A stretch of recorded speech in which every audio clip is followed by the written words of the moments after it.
All right, everybody, welcome to episode 80. Episode 80. I cannot believe we've done that many episodes.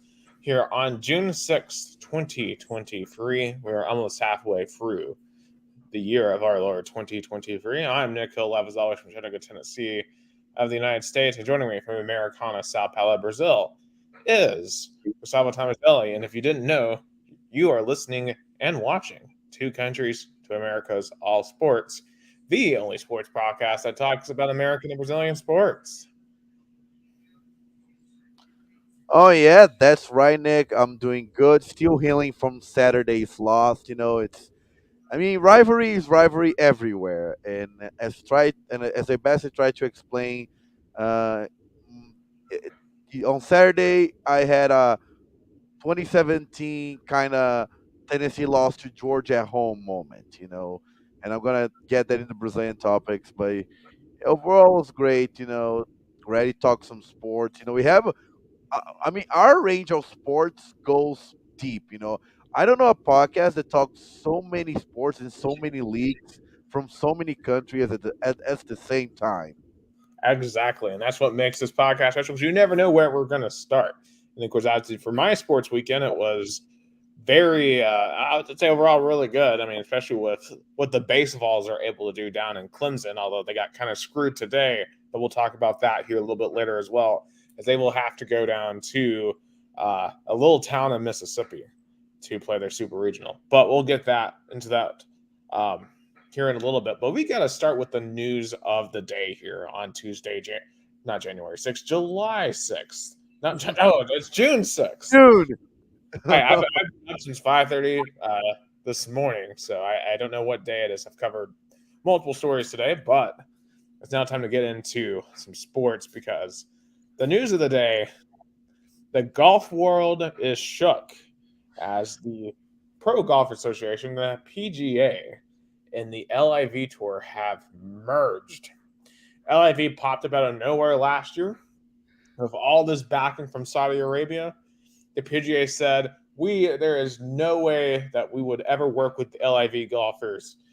We are going to fight them. We're going to preserve what was great about golf. And even to the point of, we are not ashamed to be a part of the PGA.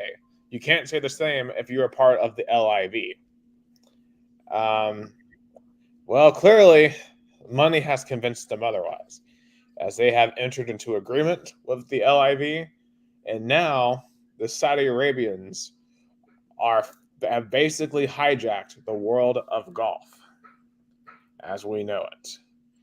Uh, I mean, first of all, uh, the hypocrisy of the front office of PGA, because they were shaming golfers like Brooks Koepka, Phil Mickelson and others. Be like, you can't leave us. We are the entity, the solely holy entity of golf in America. But you can't resist money, and I feel like kind of stars for that long. Like you can't fight against.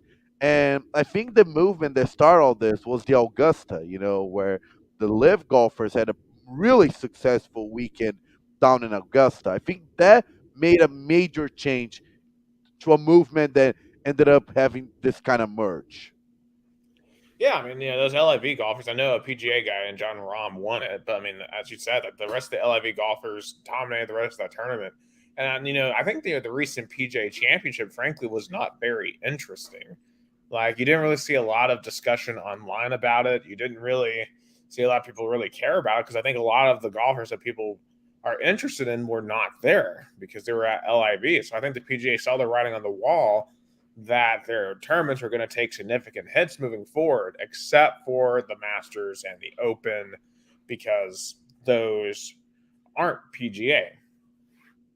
And you know, I mean, it's just you have to ask now, how far is Saudi Arabia willing to go in terms of their investment in sports? Because Saudi Arabia right now is on a 100% firestorm to try to completely change their brand from this oil tyrannical state to oh, this is a country that can be a part of the first world. We can be a part of the superpowers because we have all the money in the world, and they're going to try to build some skyscraper in a line for like 100 miles. Um, but I mean, we've talked about this at length before, and I don't need to rehash it. This is a state that they suppress minorities of all kinds. They have bankrolled wars in other countries, and of course, I know the United States is not innocent of either of those things, frankly. But it just it's a little different with Saudi Arabia, and that could be a point of hypocrisy for me when I'm talking about Saudi Arabia. But I don't know, just the Saudi crown, the crown of Saudi Arabia. When you look at the belief system they have, when you look at just how antithetical the construction of Saudi Arabia is to the modern world, to modern ideals, um, it's going to be hard to see them have that outsized influence on modern sports. And hopefully, it doesn't go far beyond golf. But I think you're going to see it. You already have an F1 Grand Prix, for example. You're seeing Ronaldo go to Saudi Arabia. We're probably about to see Messi go to Saudi Arabia. And of course, now you're going to have that sphere of influence as well. What else could they influence? Would the NFL I ever mean, play a game? they own Newcastle, which were from the brink of relegation to the Champions League spot, and I wouldn't be surprised if they win the Champions League in like in 2 or 3 seasons. And as you say, they're gonna try to push in America. That's their next destiny. That's for sure. Yeah. Beyond golf, like into America's true uh, sports heart. Yeah, well, I get, to me, it's that this is. I mean, obviously, sports is the mechanism, but this goes way beyond sports, right? I mean, literally, the Trumps earlier. Not to make this completely political, but when you're talking about Saudi Arabia, naturally, it's just going to veer into politics. When the Trumps literally were celebrating this deal because obviously, President Trump, when he was in office, had a pretty favorable relationship with Saudi Arabia. And you got to remember, geopolitically, Saudi Arabia is geopolitically opposed to Iran, which obviously the Trumps and a lot of Republicans absolutely hate Iran.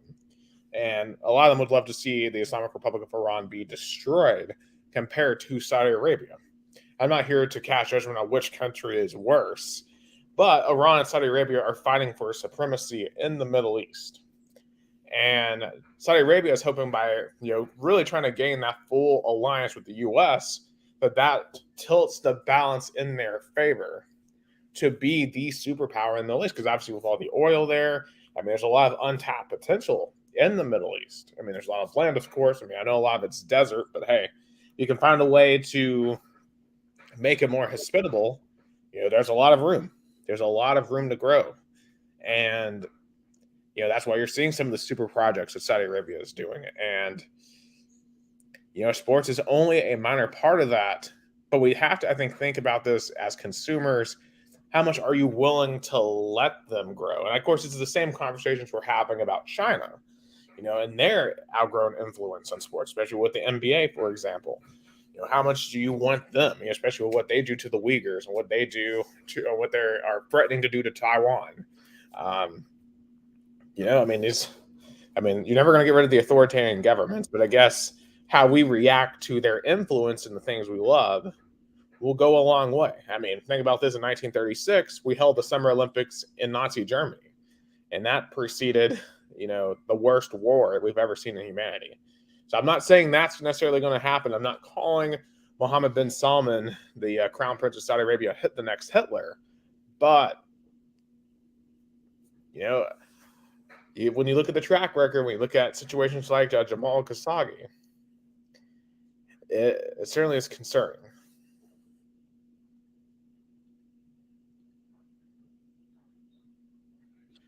Oh yeah, for sure. I feel like the Saudi government wants to bring attention by using money in sports because right now live sports is on really high demand in terms of attention because of social media and streaming kind of diluted so many uh, so many entertainment, live sports keep being, you know, top because that's where you have to watch it there. Like there's no other time to watch, and they want to use the money to try to get into their attention. I heard rumors they want to push for host the World Cup in 2030. I think I definitely would not support that because I think it should be in Uruguay or in Argentina because to celebrate the 100th anniversary of the first World Cup in 1930, it should be in South America without a shadow of a doubt. It should be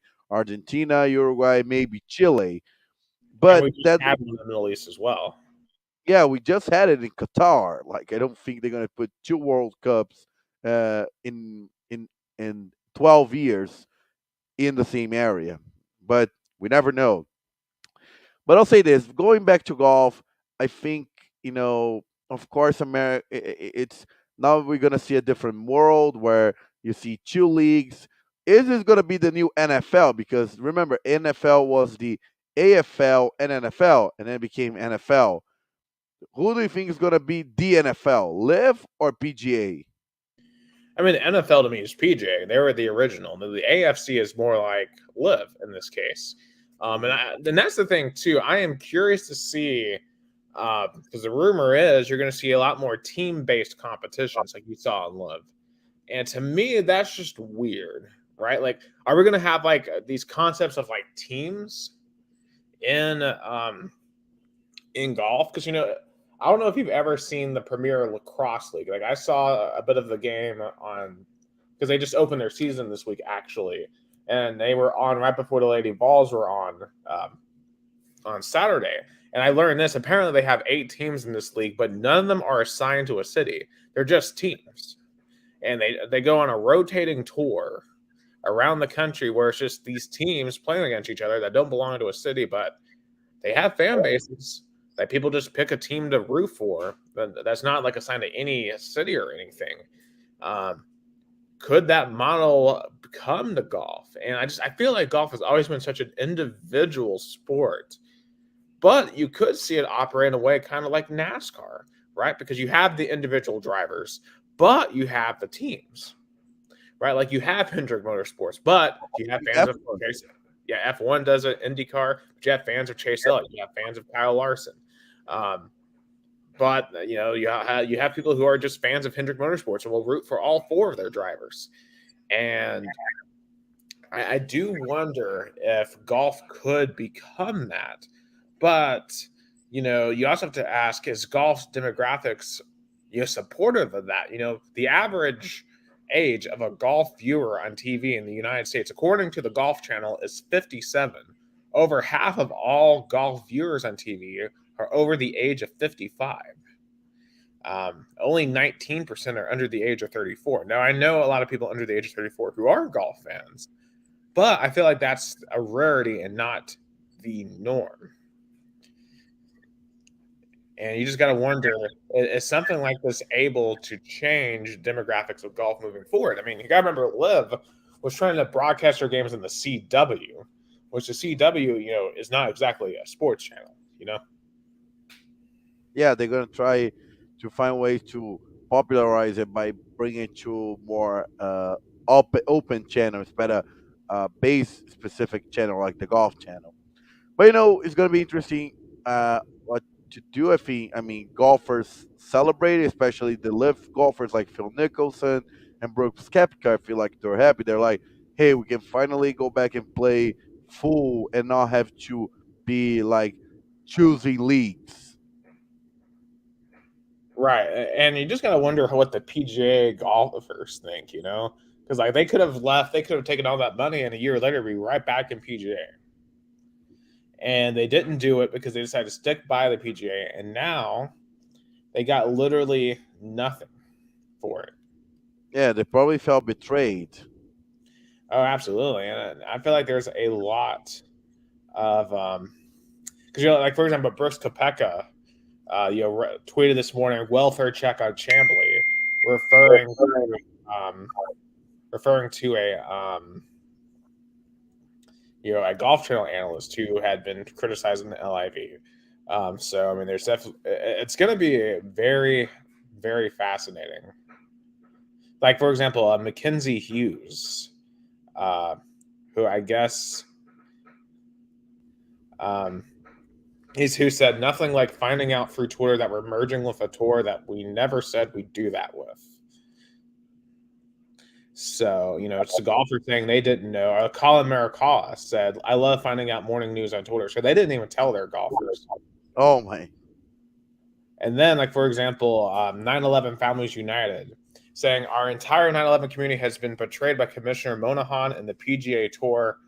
The Saudi operatives played a role in 9/11 and is now bankrolling all of professional golf, which just was one of the talking points last year when it was one of the talking points last year in terms of Saudi Arabia was involved in one of our nation's worst days, so you can't do business with them. Um, and then like it's But but definitely but, but Nick, the point is, I know there will be a lot of pressure on the golfers, but think about it. The United States has a government has a close relationship to Saudi Arabia. They rely on Saudi Arabia for stability in the Middle East. So you're gonna, for example, why there's no backlash on gas companies in America that probably buy Saudi Arabia's uh, oil, and that money goes to the golfers. So if you think about it, U.S. is kind of like funding this as well because it's, uh, for example, a lot of gas companies in America that buys oil from Saudi Arabia, and then they use this money in sports. yeah. I mean, which we should definitely be trying to wean ourselves off on by any amount necessary. But that's just one. I think one of our biggest political obstacles is OPEC and the stranglehold they have over oil prices and just how they can jack up prices for no reason. And then anytime you try to challenge them on any policy, they're saying, "Oh, we'll hostage all the oil and we'll see what you do."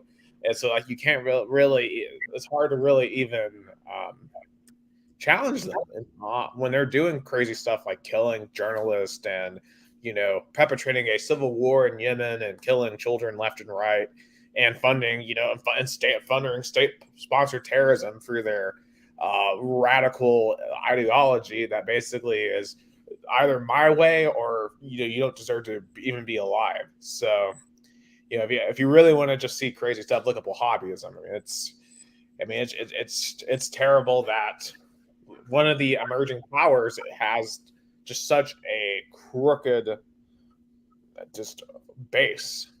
And when you look at like the royal family, they weren't in power until 100 years ago. Like that region did not used to have such a radical ideology, but it does now, and it's an unfortunate problem that we are going to have to deal with. And I really hope the U.S. doesn't completely go into bed with Saudi Arabia and maybe looks to have a more neutral tone between them and Iran. I'm not saying Iran is, a great country by any means, but they're not necessarily like 1,000 times worse than Saudi Arabia. So, but if I said that, but if I go into Saudi Arabia right now after saying all that, they would 100% have my head for it. So,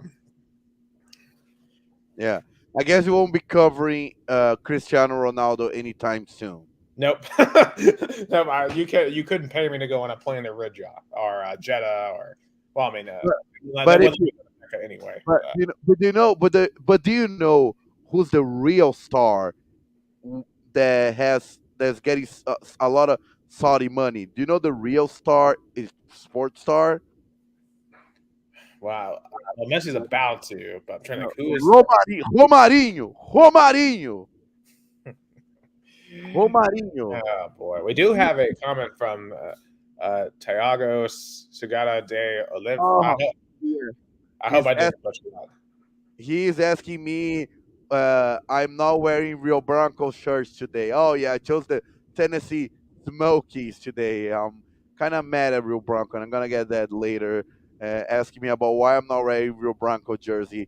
And speaking of Smokies, they're playing. They were down 1-0, but they're now 3 runs to one in the top of the third inning And I in hold on, finish that. I do want to have a clarifying statement though, real quick. My Go ahead. statements about Saudi Arabia, they're not about Muslims in general. Most Muslims do not believe in that. Or Islam in general. That is a specific sect that I have huge issues with, and the fact that and how it's the basis for law in that one particular country. There's other countries that do not operate like that, and are much more palatable and can be a good part of a modern world moving forward. Um, but that's just clarifying. If anyone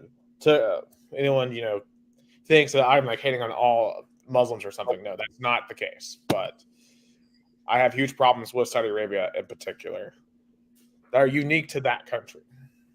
Oh, no, yeah, we definitely understood that, and we definitely can make analysis geopolitically without making that assumptions. But back to my praising of the real sports star in Saudi Arabia, which is Romarinho. He scored 13 goals in 28 matches with Al Ittihad, which was the champions of the Saudi Pro League and the Saudi Super Cup.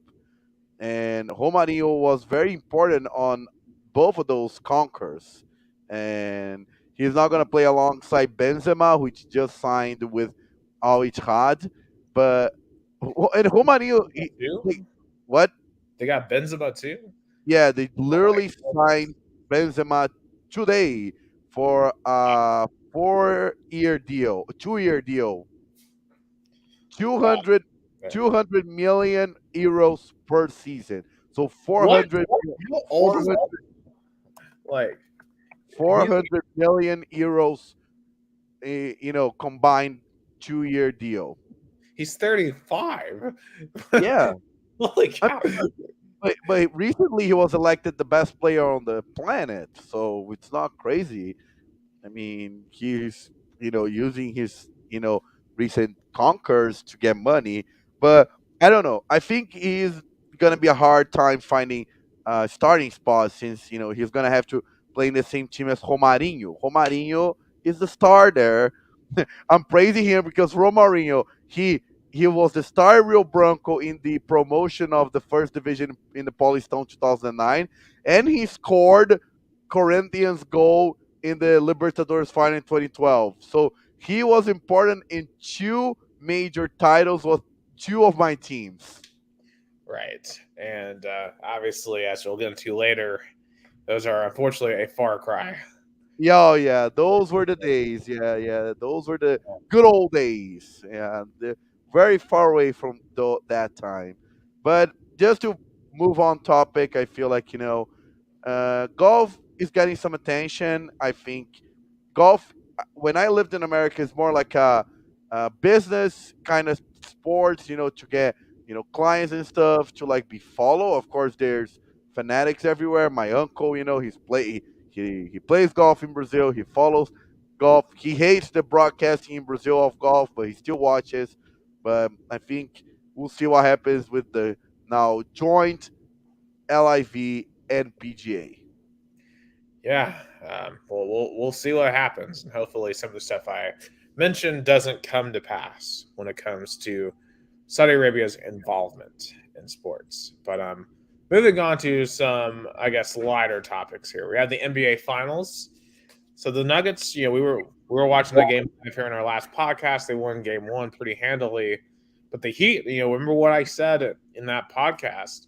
If the Heat could win Game Two, we'd have a series on our hands. And Miami just did exactly that. It is 1-1. They had to sweat out a late Denver comeback to do it, but they're going back to Miami tomorrow night for Game Three. I mean, I think that was huge for them. And now, if you can find a way to win one game in Miami and get to Game 5 2-2, I think all bets are off. I think it's gonna be 2-2 when the games in Miami ended, games 3 and 4. But the game two was interesting. I feel like the way Miami started the game and ended the game was very intense, and I think they played better in game two than game one because they got used to the altitude, used to the mile high in Denver. and there, Eric Spoelstra just have a phenomenal season. I think is he should his legacy should be kind of and do you know what I would do? I hope he gets to coach the U.S. men's basketball team. I think that will give him more like a status because he deserves it. I think he's underappreciated. Yeah, I think that would be a great honor for him. And it's just a great team effort. Jimmy Butler only had 21. It wasn't his best night, but I mean, I'm telling the X factor I thought heading into this series would be Bam Adebayo, and he's been really good so far. I mean, he had 21 on Sunday night, 9 rebounds. Like he's holding his own against Nikola Jokic. Now Jokic had 41 because Jokic is just insane, but when you look at Michael Porter Jr., he was only 2 of 8 on Sunday. Uh, Jamal Murray only had 18. And frankly, that is the Denver. If they have more of those off nights from their supporting cast, they're going to give Miami chances to win, right? Like they need Murray and they need Porter Jr. to at least be in double digits. You can't have a situation where Porter Jr. has 5 points. And also KCP, Caldwell Pope, he had, I think, a really bad night as well. Had a lot of fouls and foul trouble, and he got fouled out, only had 6 points. And they really, honestly, didn't have that much of a deep bench in this game. They only played 3 players off the bench compared to 5 for the Heat. And I think the Heat they have more players. Although I think the Denver is more top heavy and they have the better team. The Heat certainly have their chance here. And especially if they can find a way to get Tyler Hero back, I mean, that makes them even more dangerous. Yeah, that's what I was gonna say. Like, I think Tyler Hero coming back would definitely be a major, with significant major changes to the series because he is very important on the paint. I think he also on threes. So if he come back, I think Miami will increase their chances of winning the NBA Finals. Yeah, but can you expect them to go 17 to 35 from free again? I mean, that's almost 50% from free. I mean, that's an insane clip. Like, you're not going to shoot that every single night. But I think if he stays on the 40% range, I think he'll be very productive and useful for Miami. I mean, oh yeah, it definitely could. Well, we'll see what they do. I think Denver does need to be a lot better on defense because even throughout these playoffs, there's been times where they haven't been very good on defense. They've been an offensive-led team. That's really been the whole problem the past couple of years. Their defense hasn't been great. So we'll see if they're able to clamp down because I do think that Denver is the better team. I still expect them to win this in 6. But, hey, Miami, if they can find a way to go back to Denver at 2-2, then they could win a best of 3 at the end. So I think that's the path for Miami. If they're going to pull it off. Definitely. I don't see the series going 3-1 to either of those teams. I think it's going to be 1 win for Miami and 1 win for Denver. Oh, absolutely. So it's going to be exciting. Game 3 tomorrow night in Miami. We'll have more on this next week when we may have the series wrapped up by then, but honestly, I doubt it. I think we'll still be talking about a series going on. So definitely an NBA Finals to remember. Go ahead. No, I was gonna say game by next week. Probably it's gonna be between game 5 and 6. So I think we're definitely gonna have another episode. We're still talking on the finals. Yeah, I mean it's great. It'll be like our 4th episode in the road talking about Heat's Nuggets. It feels like. Yeah. Yeah. So it just, the NBA Finals last so long compared to other series. Because we had the one episode where they were both up 3-0, so we were already talking about a potential series then. And then we had the last week with game 1, this week after game 2. Next would be between so we'll have like 5 episodes in a row where we're talking about Heat's Nuggets. It's pretty crazy, just how long the NBA Finals can last. Definitely. But on the other major finals going on right now, and also involving a team from Miami, or at least the Miami area, it hasn't been as exciting, unfortunately. Vegas has dominated so far. They won the first game 5-2 over Florida, and then they beat Florida again 7-2. I mean, it's been a beatdown so far by Vegas, and Vegas clearly just looks like the much better team right now. Um, Now, I do think back, this reminds me a little bit of the 2017 Stanley Cup Finals with the Predators and the Penguins. The Predators went to Pittsburgh. They got blown out in the first two games. They come back to Nashville and they win the two games, games 3 and games 4, and force a best of 3 where they ultimately lost in 6. I don't know if Florida's going to do that. I don't think Florida's crowd is going to show up quite like Smashville did, because Smashville had one of the best hockey atmospheres of all time in 2017. Now, Bridgestone was on fire. To me, Florida isn't like that. They could win a game. They could. Especially when the most popular team is on the finals. I think it kind of divides the sports fans in South Florida. Oh, absolutely. I mean, I'm sure they're more in on basketball than the hockey. I mean, tickets are as low as 331, which I mean, for a final series, is actually not that bad um, compared to what you normally see. Because like in Vegas, if they get back, it's $500. So I think I would be shocked if Florida came back and won this series. I think Vegas will win it comfortably. I'll give Florida a game. I'll say Vegas in 5. I wouldn't be surprised if this is a sweep. Vegas clearly is the best team in hockey this year. And Las Vegas is gonna get their first major title in history, I imagine. Oh yeah, and if Bros, and if news um, today is true, then that might be the only team bringing them championships anytime soon. Because I was going to bring this up much later, but since we're on the topic of Las Vegas, I figure bring this up now. So, the Oakland A's, which are trying to become the Las Vegas A's, have hit a major roadblock in their process to move to the desert. Apparently, the Nevada state legislature has adjourned without approving a funding package to build a new ballpark in Las Vegas. Because it would require a $1.5 billion public funding package, which apparently the governor supports it, the Republican governor of Nevada, but the Democratic legislature does not. So, and a lot of locals in Nevada apparently don't want the A's, partially because, well, they're not a very good franchise. Now, I do have to give the A's credit; they did beat the Atlanta Braves last week in a series. But Bryce is in Atlanta. Well, hey, we came back and won the series against Arizona, who leads NL West.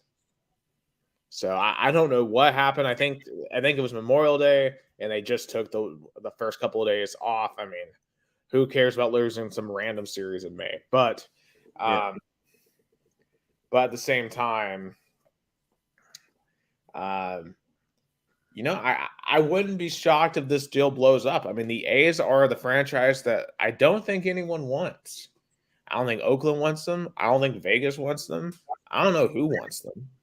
I think John Fisher, the owner of the A's, is going to have to sell this team and for someone to want them, because who wants to deal with them? Because he doesn't spend anything on his team. He doesn't want to work with his home fan base. And if you're of Las Vegas or even like a Nashville and you're looking at this, why would you want them? I mean, the thing about if the A's moved to Nashville, I don't know anyone who would become a fan of them. Like, I certainly would say an Atlanta Braves fan. I think most people in Tennessee would remain Atlanta Braves fans. But I don't want to support that. I don't want to support 12 or 47. Yeah, it's gonna be kind of like he's trapped. The A's are trapped. They don't know what to do. They are tanking, but not. They are not like the tank. Like, let's be bad now to be good later. They're just like, we're bad now because we don't know what to do, and then you're alienated fans. Like, the A's fans feel alienated. Yeah, I mean, I was talking to my friend who I used to be roommates with in college. He says since it was announced they were going to Nevada, he hasn't watched a single pitch of the Oakland A's. And he used to. I remember like when we were in school, like he would be in our living room like, single night watching some Oakland A's. I would watch some with him sometimes. So I mean, to lose diehard fans like that, they're screwed. I don't know what they do because they've screwed over their diehard fans. They're not going to get new fans wherever they go. I wouldn't be shocked if we go into a situation where that franchise folds, which is insane to think about in a major four sport in the U.S. But I think we could run into that situation. I don't see how it's financially tenable for the Oakland A's to continue in this state, for years. I mean, I don't think it's going to be like in the next couple of years that this happens, but I think eventually it's going to be ran into the ground. Yeah, and they're trying to find someone to embrace them with public money, and it doesn't. For example, Nevada did it. I don't know which state would write the check. I don't think any would. I mean, I don't see Tennessee honestly being that desperate for them, especially considering with all the stadium construction we've got going on. I mean, they're building a new Titan Stadium. You got projects in Knoxville and Chattanooga going on right now. I don't think you would be able to swing that with all the money we've got committed to other stuff. I'm trying to think who else would even need. Would Portland be interested? I think Portland they're losing population. I don't think that would be a smart move. Yeah, I don't know. I don't know who would want the Oakland A's. Maybe would Montreal want them? Yeah, what a comeback! Yeah. Here you go. Here's the A's. Good luck. Yeah, Montreal A's. Yeah. Well, also speaking of failures in Major League Baseball, Alek Manoah, a pitcher for the Toronto Blue Jays. Last year he finished third in the Cy Young. He had a great year last year. This year, though, has been a nightmare for Alek Manoah. He was the opening day starter for Alek Manoah for the Blue Jays just a couple of months ago. But so what happened is on Monday, yesterday, he gave up 6 runs and just recorded 1 out against the Astros. And his ERA has gone up to 6.36. Oh, wow. Yeah, he has struggled severely. And so he's been demoted to the Florida Complex League. That's rookie league. That's not even AAA, AA, single A. That's below that. It's a farm team. I mean, I don't know if I've ever seen a baseball player be demoted like this ever. Like he went straight from pros to rookies. Yeah. I Wow. mean, the Blue Jays manager says it's not a knee-jerk reaction like I've been saying all along. We want to make sure we are doing everything to help him get better, and we feel like that's the proper first initial step. I mean, holy cow.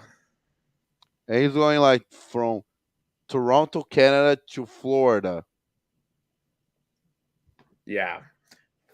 I mean, can he recover from that is the question. I was reading a story that Rory Halladay had a situation like this where he got sent back to single A in the early 2000s, and he eventually came back and won the World Series. So maybe Alek Manoah can, but he's obviously in a pretty bad position right now. Yeah, he is gonna have to work really hard to get back to the major leagues. Yeah, that would be a pretty significant success for him. But staying on the diamond, but moving over to the college ranks, this was the first weekend in the NCAA baseball tournament, and the Tennessee baseball team, the Baseballs as we like to call them, played one of the best baseball games I've potentially ever seen, especially in the college ranks. So they went down to Clemson. They beat Charlotte 8-1 on Friday to advance to the 1-0 matchup against the host, the 4th national seed, Clemson. And they were trailing the entire game. They were down 4-2 heading into the top of the 9th, and they had 2 outs. And I believe they were down to their final strike. And then Zane Denton comes up to the plate with 2 men aboard and hits a 3-run shot in the left field to extend the game. The Vols would give up a run in the bottom of the ninth, and then we would just go into a slugfest for inning after inning after inning. We get a run in the top of the 14th, and we end up winning 6-5. And they go on to beat Charlotte again after they upset Clemson in the elimination game early Sunday to move on to the regional. Now, just reacting to the regional, I mean, just how impressive was that performance, especially against Clemson? Because to me, it showed grit, it showed toughness that I haven't really seen from the Vols baseball in over a year at this point.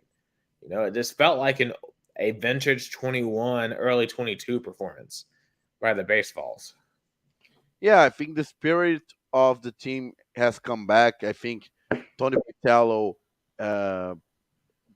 made his team the way he wanted. Probably was the peak. I think the baseball had. I remember it was like April and May of 2021. That was the peak, and I think this team could be performing kind of like that. Of course, the players are majority is different, but I think this team can be playing at that level. Yeah, and you can tell they got their swagger back. And I felt like when I was watching them earlier this year, they didn't have that same swagger, but they have it to go into a road environment and win. Because think about it, they went on the road in the very last series of the season at South Carolina, won there, and then they go into Clemson, beat them there. And now, thanks to some shenanigans by the NCAA, they're going to have to go on the road again. They decided, because in the Auburn regional, Auburn, they collapsed. They lost to Penn, and then they lost to Samford. I mean, or no, they lost to Southern Miss. That's right. They lost to Southern Miss. And so just an awful weekend for Auburn, who went to the College World Series last year. And Southern Miss ended up coming back and winning that entire regional. So they had to choose between Tennessee and Southern Miss.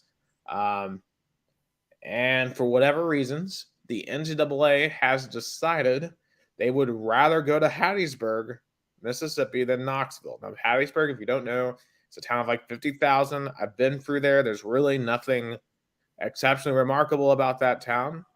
It's just like any other small town. It's not Knoxville. And I don't think it makes any sense, especially like when you take a look at, like, for example, the weather forecast. There's a high chance of storms every single day this weekend in Hattiesburg compared to Knoxville. When you look at amenities, there's not that many hotels in Hattiesburg compared to Knoxville. There's not many things to do in Hattiesburg as compared to Knoxville. Someone like pull up on TripAdvisor, their third and fourth ranked restaurants are Domino's Pizza. And really the politic behind this, apparently, so this is Southern Miss's coaches, and let me pull up his name. So it's their coach's last season in terms of, and apparently he's been there for a very long time. Scott Berry has been a long-time coach at the University of Southern Mississippi. And his son apparently is on the baseball committee. He's been there for 14 years. And he's had a lot of success. And Southern Miss Stadium is technically bigger than Lindsey Nelson. They seat over 5,000 compared to 4,000 for Lindsey Nelson. But I will say this: they don't play in the SEC. They don't have the same metrics as Tennessee. I think personally it's ridiculous that they chose for Hattiesburg.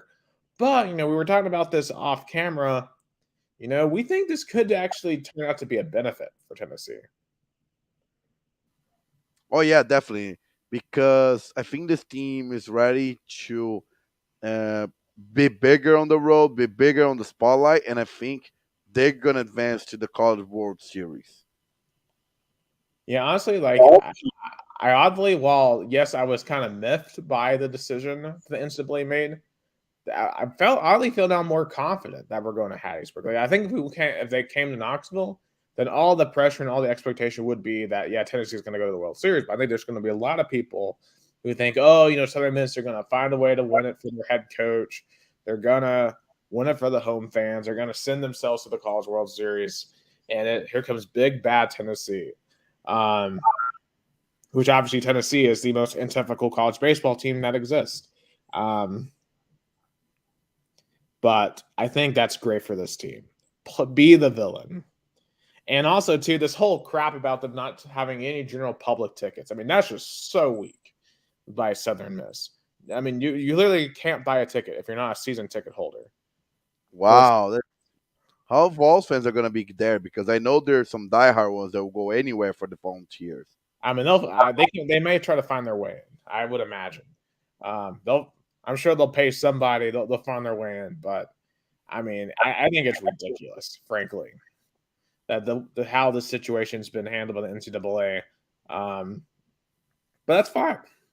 We'll have all the tickets that we want to buy when we beat them and we go to Omaha, because I think this team, they're playing their best ball right now, and we'll just have to see what happens. It'll be a tough series. I think we'll go to all 3 games. But hey, I saw this team show clutchness in that Clemson game. I mean, not just the home run. There's also the play in the bottom of the 11th where they were able to get that double play to get out of a jam, and because they had literally Clemson had the bases loaded with no outs, and they got out of it. Just straight clutchness by the Vols in that game. And they can do that. They can 100% take down Southern Mississippi and move on to Omaha. So I'm excited to see what they do. First pitch is 3 p.m. on ESPNU on Saturday, and hopefully these games don't take 8 hours to play, because we decided to play in an area where they're going to have storms every day. So thanks NCAA a lot for that. And I mean, I feel like Tennessee has to use that crowded in their favor to be like, because all the pressure is going to be on Southern Mississippi. Yeah, and I got to remember, Mississippi is like the college baseball state. Those people are going to hate Tennessee. They hate Tennessee because we are the villains. We don't do college baseball right. So I'm excited for this series. But speaking of fan bases that complain about how Tennessee does things, but they're going to have the time in the world to watch Tennessee this weekend, I would like to say hello and shout out any Vanderbilt or Arkansas baseball fans listening or watching this podcast. And especially if you've been talking about Tennessee baseball and how much you just can't stand them and how much you can't stand the way Tennessee baseball plays the game. Apparently, the way Tennessee baseball plays the game this year was more successful than Vanderbilt or Arkansas, because they both hosted regionals. Remember, Tennessee didn't even host their regional. It doesn't even get to host their super regional. But Vanderbilt and Arkansas, they lost their home regionals. So Vanderbilt, they had a tough loss to Oregon. Oregon's a really good team, 8-7, and then proceeded to only score 1 run and lose to Xavier at home on the West End. Yeah, bad way for the Vandy boys to go out there. And then Arkansas. Now, Vanderbilt at least had 2 close losses. Arkansas just got absolutely shelled. I mean, Trey Richardson for TCU, shout out to him. And on Sunday's game, the 1-0 game, he had 3 home runs, 2 of them grand slams, 10 RBIs, as TCU won 20-5 in Baum Walker Stadium in Fayetteville. And then on Monday, they gave them an equal drubbing, 12-4, as the Hogs, the Omahogs, as people like to call them, are gone, because Arkansas and Vanderbilt will both be able to sit back and watch their favorite team, the Tennessee Volunteers, play baseball this weekend. I mean, it gives me so much joy to watch these 2 teams lose because of just how much literally anytime Tennessee loses, you see them in the comments, you see them on Twitter, just out like they watch Tennessee baseball more than I do. And I literally am an alum at the University of Tennessee. It's just crazy how much Tony Vitello and Tennessee have triggered them. And it's just so funny to watch them lose. I mean, definitely. And I think that's true. Finding players, that's the hardest part. And I think Tennessee can definitely move on. I think Tennessee definitely can win this series. Definitely. Yeah, I'm yeah. So it'll be an interesting series. Obviously Clemson. I mean, that was just a rough one for them. In terms of other college baseball, I mean, SEC has really successful in terms of making it to their regionals, super regionals. yeah, because I know Bama's in it, Florida's in it. I believe Texas A&M, I think, is in it as well. I got South Carolina. Also, I hate this for Indiana State. They're going on the road, even though they're the ranked team, because apparently they had Special Olympics on campus this week, and And they're gonna have to go to ECU. oh, Yeah, Bama. They got to go to number 1 Wake Forest. That'll be an interesting series. Um, oh no, Texas A&M, they lost to Stanford. So Texas future SEC team gets to play at Stanford. Kentucky, LSU. We have 2 all SEC matchups. So you have 1, 2. You have 3, 4, we have 5, 6 teams. and one matchup, LSU Kentucky. Oh, absolutely. That will be a fascinating series. And if Tennessee wins, they would play either Kentucky or LSU in the College World Series. So it'll be a fun weekend. Also, shout out Oral Roberts. They're not basketball. Yep, just like basketball. They won, I believe it was the Stillwater Regional. They beat Oklahoma State like 18-4. Like, I don't know what happened to the Cowboys. They fell apart. Yeah. Also, we have an all ACC matchup: Duke at number 7 Virginia. In basketball would have been a great matchup, but interesting in baseball. Yeah, because ACC is kind of like 1B in terms of college baseball. They have a lot of great teams over in the ACC too, which is what made Tennessee's win over Clemson super impressive. So I'll just my quick picks, and these are just my unscientific picks. I'm not a college baseball expert. I'm going to pick. Yeah. So my 8 picks, I have Florida, Virginia. I'm going to go Oral Roberts, TCU, Wake Forest, Texas, LSU, and Tennessee. I'm gonna go Alabama, Texas, Kentucky, Tennessee, Indiana State, Oral Roberts, Duke, and Florida. God, could you imagine how toxic it would be on social media? I mean, literally, our side of the bracket for the College World Series would be Alabama, Texas, Kentucky, and Tennessee. Wow, give me that. Oh my god. I mean, LSU too. Give me either one. I mean, LSU, frankly, in baseball, I mean, they want to get us back for the whole Paul Maneri situation a few years ago in the Supers. Remember, like the fans were booing him. Oh yeah, his last game. Which that, to be honest, that was uncalled for. That was too far on our behalf. But once again, we don't know how to act when it comes to college baseball, according to the traditionalists. So, and according to other true fan bases, but they are going to have to sit back on the couch and watch the Vols. Yep, and everyone else. Also, I do want to shout out the Lady Vols softball team. They had an amazing season. They went all the way to the semifinals. They beat Alabama and Oklahoma State. And Oklahoma City got themselves 2 wins. They ran into number 1 OU on Saturday. Was a beatdown, unfortunately, because OU, they've lost 1 game all year. They're just a dynasty. And they had a tough game against Florida State. They had to beat them twice yesterday to reach the finals against Oklahoma. It didn't happen. And frankly, even if they had found a way to do it against Florida State, I don't think they would have found a way to beat Oklahoma. I don't think anyone's beating Oklahoma. I think Oklahoma will sweep Florida State. So I think they did as good as they possibly could this year. So just an amazing year for Karen Weekly and the Lady Vols. And I'm not sure what it would take for them to win a national title.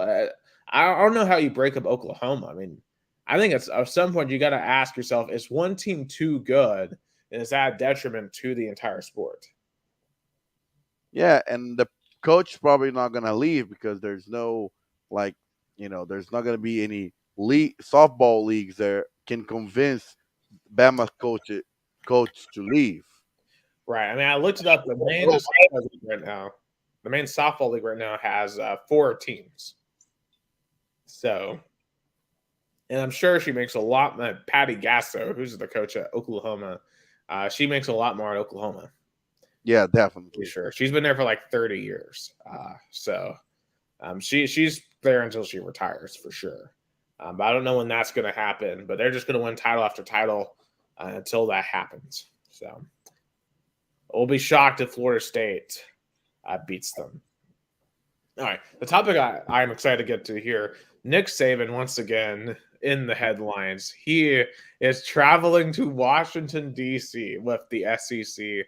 I'm guessing Greg Sankey's in tow. He's going to be talking to Congress, to the federal government. I did put jokingly in her liner here that he's going to help. He's begging Biden for help to beat Tennessee. That isn't technically what's going on. But, it is kind of ironic that he's doing all these complaining, and now he's going to Congress to beg for help with NIL regulation in the offseason after he lost to both Tennessee and LSU, and now the offseason too after Georgia has won 2 straight back-to-back national titles. It's just the timing is odd. Yeah, it's like when you were winning titles, you weren't concerned about regulating the way college athletes, especially college football athletes, were gonna get compensated. But now you care deeply about it. Yeah, it's like something has changed in the world of college football, but I can't put my finger on it. I don't know why Nick Saban would be all of a sudden super duper concerned. But in all seriousness, I don't know how the federal government would regulate NIL. I mean, how are they going to step in? Because here's the thing. Anyway, we're going into a point where I think the NCAA is going to be useless, and you're going to have the SEC and the Big Ten be the head honchos of college sports. And I get it that most of their institutions are obviously public institutions and are subject to federal regulation. But, what about, like, for example, Vanderbilt or Notre Dame or Stanford? These are private schools. Are they going to be subject to that same federal regulation? About private companies, is the government stepping in telling, hey, a Big Bob's car dealership can only pay these players so much to be on their commercials? To me, that's a violation of interstate commerce. Yeah. I mean, it's really a constitutional violation. Like, I think that I don't think the government could do much here to stop it. And frankly, I think the government should stay out of NIL because this isn't the government's place to decide. Nick Saban basically wants to go back to the old ways of recruiting by, not using money, but you luring because of all the old, come to Bama, we're a powerhouse, you're gonna get playing time and blah blah blah. Because here's the thing, though, how can you ask for NIL to be, regulated when now college players are getting paid what they, name, image, and likeness deserved? Right. And the hard part about it is not every player has the same value in this market. And I think that's what's going to become one of the big issues here is, you have, as you said, the quarterback will make a couple $1 million, but the offensive lineman makes next to nothing because they don't have the same name recognition. I could see NFL. Yeah. Well, you have guaranteed contracts in the NFL. You have But if you think about it, in the NFL, who makes more money in terms of sponsors? Not salary, sponsors. Definitely quarterbacks in. So that's it. Because NIL is not compensation of salary; it's compensation of sponsorship, and that's it. Yeah, but you got to wonder some of these politicians that they're going to be like, "Hey, why don't we just put them on a salary?" I mean, Nick Saban has suggested that himself, that we should put them all on a salary. But then, if you do it for football, then you got to do it for every sport. And can you justify paying football players a higher salary than volleyball players? I mean, obviously the market would dictate absolutely, But then again, these are federal institutions. Can you justify saying, "Hey, we're going to pay the football players, $50,000 a year to play their game, but play volleyball players $10,000"?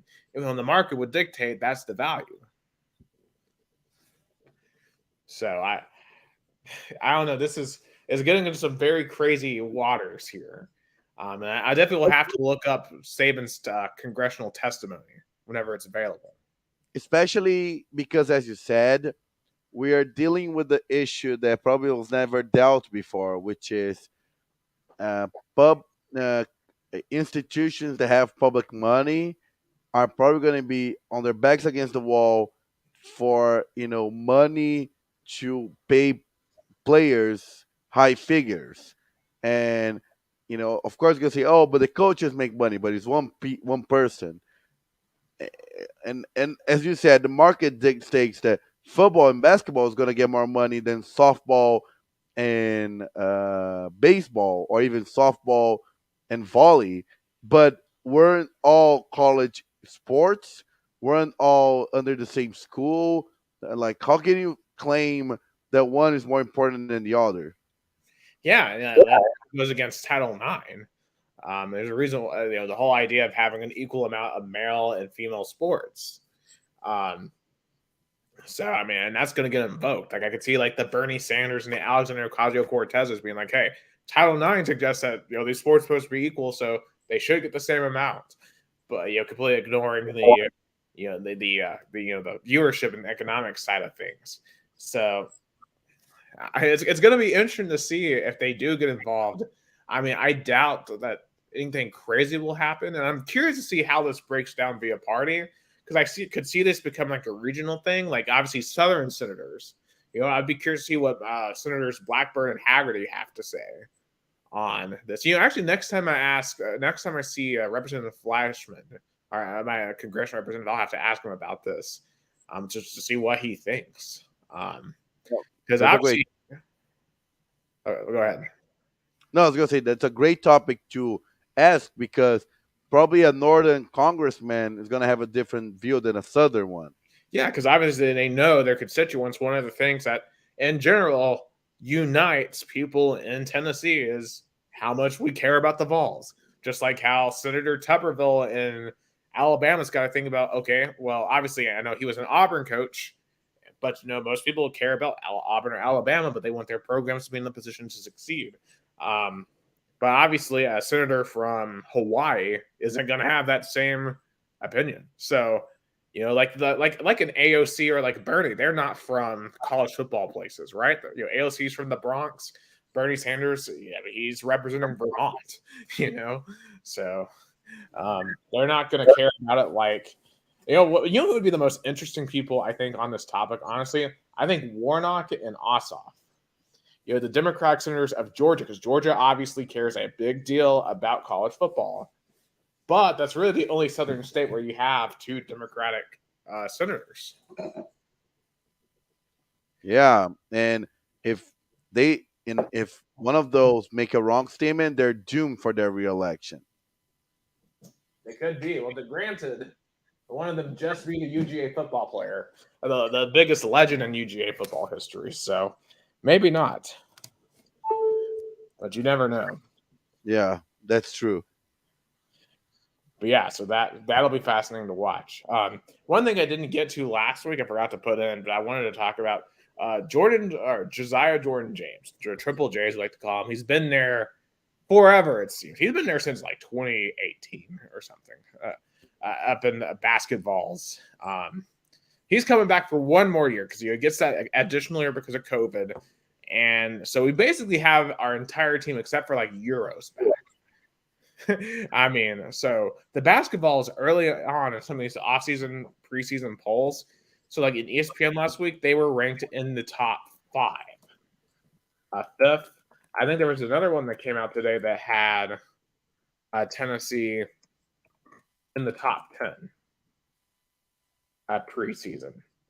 And safe to say there's a lot of expectations nationally that Tennessee could be pretty good. They're number 9 on 24/7. And a lot of them, when you take a look at it, They talk about physicality, they talk about great defense. They talk about some of the transfers, Dalton and Knecht, Chris Ledlum, and Jordan Gainey. So they have a lot of players that are expected to play. But you know what I've noticed in all of these previews? They don't mention anything about offense. They don't mention anything about scoring. So like it feels like even they know that yes, Tennessee could have like an all-time amazing defense next year. But 5-minute scoring drought and it's all over, right? I don't know. And I guess I've been trying to recondition myself with the way I think about college basketball, right? Because it's become so much about March that I think we're devaluing the entire season, and I don't want to do that. I think what happens between November and February matters. I mean, clearly you have to be good enough in that time frame to make the tournament. And there's a lot of big games you play. There's rivals you play. There's preseason tournaments, and I think all those are super important. Which is why Rick Barnes overall is a success at Tennessee, right? Because we won a lot of those games. We've had a lot of ranked teams. But I know for the average person, they only watch in March. And, they're all waiting. They're waiting for the Vols to make the Final Four. And, I mean, I'm just going to be honest. I can't pick us to make the Final Four until I see it. Yeah, especially we're going to have to start seeing after, let's say, 2024, when the new year starts and especially SEC schedule starts. Yeah, I think this, to me, if it's going to happen, it's got to happen this year. I think when you look at the team they have, you look at the veterans, we have to see how Sakai Ziegler comes back from injury. And to me, that's the X factor. Yeah, I think if we had Sakai in March, I think we would have made the Final Four. I really do. I really do think if with Sakai, we beat Florida Atlantic and we go on to beat Kansas State. I really think that was the missing piece. And frankly, we would have made that. We could have won it all with Sakai because I think we could have been San Diego State as well. And I think we would have had a chance to beat UConn. Because I really think we missed him, and we didn't have a true point guard. And it scares me that I really don't think we still truly have point guard depth. So we really need him to stay healthy, super bad. But if he's healthy and he can elevate his offensive play, because I do think he's great on defense, and when he's in control, he's a great offensive player as well. But there were times last year where he would try to be a hero and he would be a little bit reckless, and it was kind of annoying to watch at times. But when he was in control, he was amazing. So I think this team has what it takes to make a deep run, to put themselves in a position with a high seed to make that run. Yeah, the expectation is one thing, but the tracking history of Rick Barnes suggests otherwise. Right. But you know what, though? I think about where we were before Rick Barnes, and you know what? At some point, you throw the dice down. Sometimes it's got to roll your way eventually, right? So we'll wait and see, but that's a long time away. And we'll obviously talk about when it gets here, but I mean, do you miss Donnie Tindo? No, I do not. I don't miss Conzo Martin. Kind of miss Bruce a little bit, but I think it's worked out since. I don't think Bruce would have done more than what Rick has done at this point. So, and also Rick, he does have the SEC tournament, which we couldn't win forever either. So that's my hope. If we couldn't win the SEC tournament, which we couldn't win since 1979, maybe the Final Four can happen too. So. Because hey, if it just all he needs to do is do it once, and if Florida Atlantic, San Diego State, and Loyola Chicago, and all these random teams can come out of nowhere and do it, maybe Tennessee can. But March Madness is just such a crapshoot. Because I think also the thing about college basketball too, the talent is so diluted right now because the development I think is being stunted by these AA teams. It's becoming all more about the individual instead of developing a cohesiveness as a team. Better players are being developed internationally. Just look at the Victor Mbanyama. Yeah, just look at the NBA draft right now. I mean, hell, even your second pick right now, Scoot Henderson. I mean, he was in the G League. So, I think the talent's gone down in college basketball, but I think that could benefit a team like Tennessee with the experience they're going to have. and I think the team defense are going to play. If they can just freaking score consistently. Mhm. They gotta get baskets. I remember Rick Barnes saying many times on press conference, like, it's about getting the basket. Yeah, so I hope we can, because I would love to see Rick win one. I would. He deserves it. He is too legendary of a coach to not win one. But we'll see if it happens. I mean, hey, it took 20. It took Dale Earnhardt 20 years to win the Daytona 500. So that's all I'm gonna say on that. But speaking of NASCAR, actually, that was a perfect reference because I was about to go right into NASCAR. That was so unintentional, Gus. I did not intend that at all. But I imagine. yeah, but hey, speaking of NASCAR, they were in St. Louis this past weekend at Gateway. It's a flat 1 mile oval. Kind of a messy race. They had some weather issues, had lightning delays. Just a summertime thing. I really wish they would stop starting these races at 3 p.m. in the summer, especially in the Midwest and the South. You know, you're going to have thunderstorms. You're going to have lightning delays. It's just annoying. I know that's what TV wants, but we need more night races or earlier in the afternoon, like late morning maybe. You'd get more races in and not have to deal with weather delays. But it is what it is. But there's some weird stuff because there were internet outages, and like the thing with internet outages, it took down the TV broadcast for a couple of laps. It took down the radio broadcast for like 100 laps, and it took away the team's ability to access data. It's like literally they couldn't tell the drivers what was going on. They were just like, "Well, I think you're getting better, but I don't know." Because normally they are able to communicate with their teams back in Charlotte from wherever they are, and they just were not able to do it. So the internet outage really made it a messy day for Gateway. Also, too, a concerning thing because it's such a fat, flat track. So obviously, you know, in most tracks you have banking, right? So you're able to ride the banking around and not have to brake so much. But at this track, you have to really brake hard. And some of the drivers had brake rotors blow up on them. So they ended up crashing because of it. And that's concerning because you can have some really bad crashes because of that when they lose brakes. So hopefully they're able to find a solution to that. You know, other tracks like this that we have are like Pocono, for example, is a fast, flat track that you have to really use the brakes hard with. Martinsville, not really a fast track, but a very flat track. Also requires a lot of brake usage. But the man of the day, he was the pole sitter. He dominated the race. Kyle Busch, his third win of the year in the 8 car. I mean, he's incredible. And as I said, KFB, as his nickname is, he is back. You know, this is the most wins he's had in the season since 2019 when he last won his championship then. He's on a roll. I mean, he needed the new team. He needed the new scenery. And it's really interesting when you think about, you know, just in terms of, you know, he really was struggling last year. You could tell he was not in the right headspace. His team kind of turned on him at Toyota and then Joe Gibbs, but being at Chevrolet with Richard Childress, it was great. And I think we all sometimes need that new scenery, right? Definitely, you know, of course, and especially when you're sometimes things are not working out. And for Kyle Busch, definitely was a good way to have a different scenery. I think he has a really good, race. I think he got a good win, and definitely, you know, but also about Corey LaJoy, definitely it was good to see him finally, outshined. Yeah, Corey LaJoy. I mean, it was just a very disappointing day for him, unfortunately. He normally drives a 7 car, which just isn't a great equipment. But of course, remember last week, you know how I told you Chase Elliott, he intentionally wrecked Denny Hamlin at Charlotte, and he got suspended for a race because of it. So Corey LaJoy was tapped to replace him in the 9 car for last week.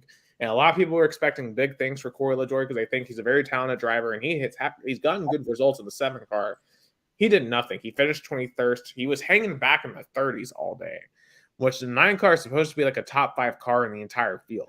Think about this. Like think about this, Ghost. Like, I hand you one of the Red Bull cars, an F1, and you go out there and run in last place behind the Haas cars. You know, that's what Corey LaJoy basically did in this race. I mean, just a bad performance. I mean, and what makes it even worse, Carson Hocevar, he's like 20 years old. He's a truck series driver.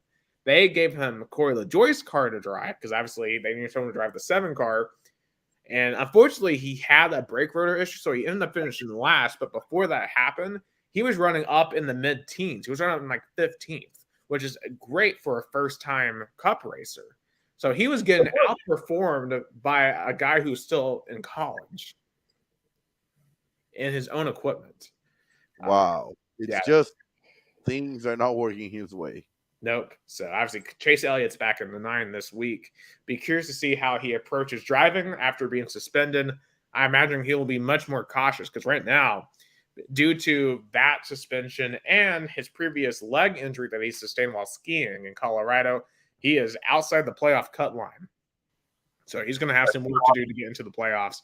But one of his best tracks is this weekend at Sonoma over in California. It's a road course. We're getting into several road courses here in this next stretch because we have Sonoma this week. Next week is a bye week. Then we have Nashville, obviously a home track for me and people in Tennessee. And then we have the Chicago Street Course. And that's going to be a very interesting race. One, just because of the on-track product, but there's been a lot of opposition there in Chicago to that race. So I'll be curious to see how that goes down on 4th of July weekend.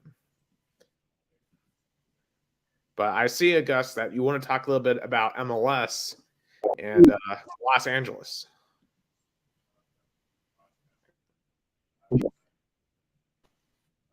It's not about MLS. It involves MLS, but it's not fully MLS. It's just MLS came close.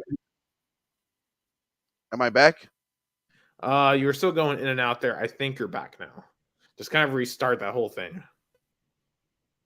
Yeah. No, I was gonna say it's about an MLS team that made it to the CONCACAF Champions League final. Again, the MLS making the final, but this time, unlike last year, weren't able to get the trophy. LAFC lost to Leon from Mexico. They lost 2-1 in Mexico, and on Sunday they host the final in front of the sold-out stadium in BMO Field in LA. But Leon won the game 1-0 to win their first ever CONCACAF Champions League and be in the FIFA Club World Cup in the end of the year. Yeah, the Mexico League has traditionally been the best league in North America, so there's no shame in that. I know the U.S. finally broke through last year with Seattle, but hey, it wasn't meant to be again this year. But still, congrats to LA for making it that far, and congrats to Leon for winning that championship. Hopefully, the MLS can continue to improve the talent. Of course, the problem with it, though, as we've talked about before, there's too many teams in MLS. Like, you're diluting the talent so much by having 31 teams. But you got to hope maybe with the Apple TV deal, maybe they'll have more money to buy better players. That's true. We'll see what can they develop later. Speaking of still kind of swifting to not kind of Brazilian topics, but still in soccer, we're having the FIFA Under 20 World Cup in Argentina. Brazil and US made it to the quarterfinals, but both lost. US lost 2-0 to Uruguay, but Brazil lost to Israel. Yes, Israel, of all places. They had the lead twice in the game. Wow. I mean, Israel, you don't really think of them as a soccer country, but is it a case like in the World Baseball Classic where if you're Jewish, you can play for Israel? No. That's only like that you can born in Israel or naturalized. No, it's just, I guess they find a good route, they get a good team. Oh, and unfortunately, how sad it is? Israel and Uruguay are gonna play in the semis. So unfortunately, we're not gonna have a Brazil US in the semis. Yeah, but I do believe though that any Jewish person can become a naturalized Israeli with like little issue. But unlike baseball, I feel like a lot of Jewish players want to play for their home countries because they're important in the spectrum of soccer. But congratulations to Israel. They're gonna face Uruguay on Thursday, and then Italy defeated Colombia, and South Korea defeated Nigeria. So it's Italy, South Korea playing also on Thursday in Argentina. So, and to make it to the FIFA Under 20 World Cup, and but I feel like for the US was more relevant because they really, those players probably most of them are gonna be in the World Cup in US in 2026. Absolutely. I was about to ask you that. When you look at both the U.S. and Brazil teams for the under 20, what players stand out to you on both teams and people should watch for as we get closer to them being in big time I mean, competition? for US is definitely Diego Luna.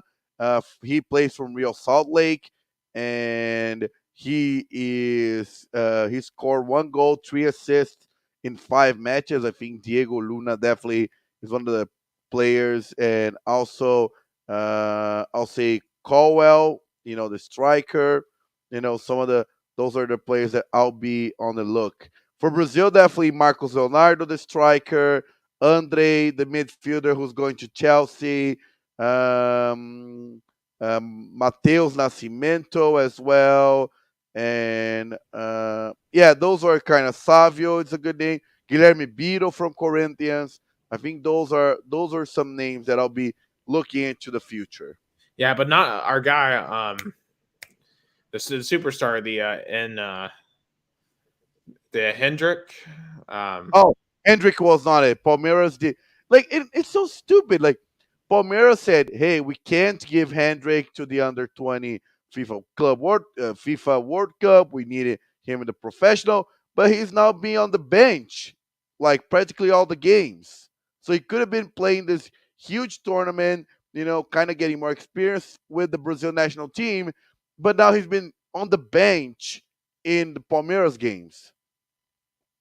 it's crazy too when I look at that Brazilian roster; they're all 19 or 20, except for one player that's 18. While I look at the U.S. roster, there's like 16-year-olds, 17. Like there's much younger players. So I have to wonder if that plays into it as well.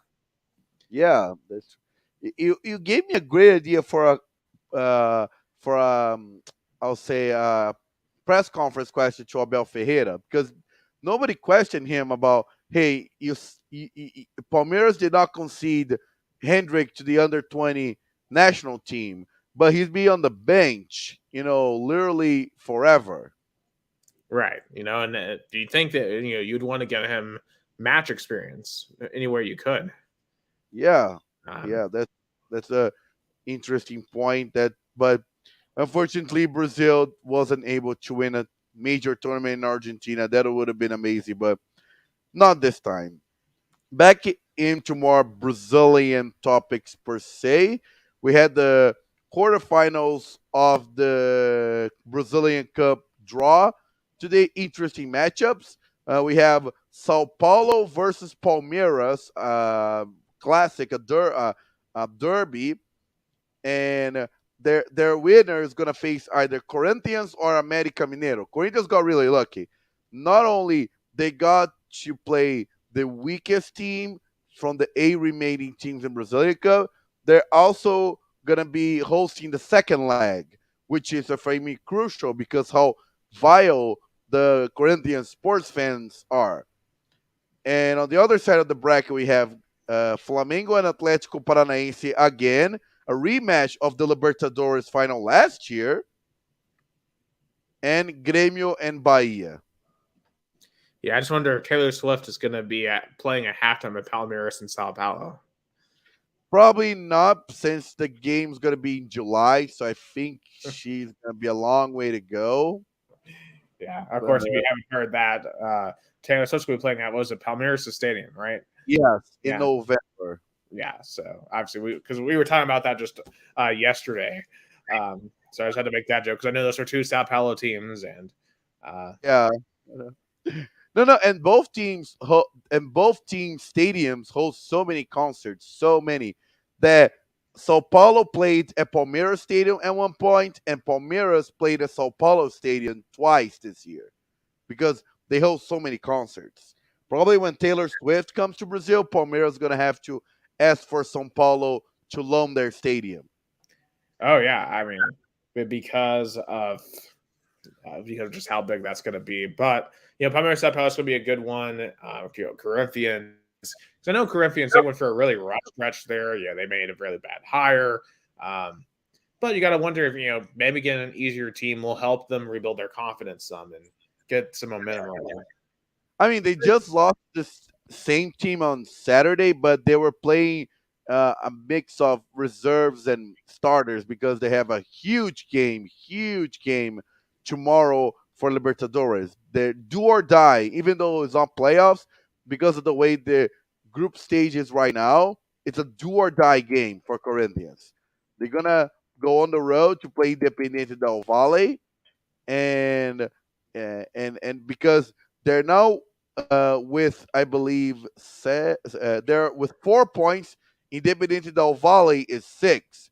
So if they lose tomorrow, there'll be a great chance of being eliminated with 1 week left.